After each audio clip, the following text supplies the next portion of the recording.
आज मङ्सिरको 12 गते हिमालहरू एकदम सफा खुलेका छन्। अहिले यो अन्नपूर्ण रेन्ज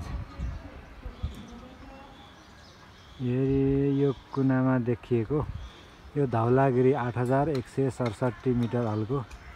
त्यसै गरी यो अन्नपूर्ण छेउमा देखि अन्नपूर्ण साउथ 7219 मिटर। यो अन्नपूर्ण साउथको अलि परपट्टि पछाडिपट्टि छ अन्नपूर्ण प्रथम 8091 मिटर। यो तल हिउँचुली भयो। त्यसै गरी यो माछापुच्छ्रे 6993 मिटर। यो माछापुच्छ्रेको पछाडि गङ्गापूर्ण छ 7455 मिटर।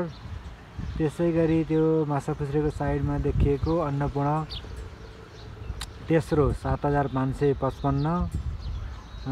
यसै गरी यो छेउमा देखिएको यो सानो चुचो भएको अन्नपूर्ण चौथो 7525 मिटर।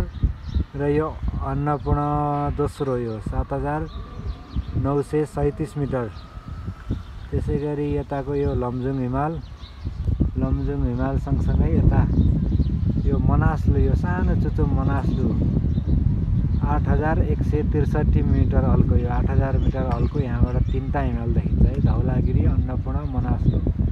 त्यसपछि यो चुलाचुली, यो हिमालचुली अनि पोखरा बजार। आज मौसम खुलेको र एकदम सफा। अहिले दिउँसो 12 बजे पनि यति राम्रो देखिएको छ है।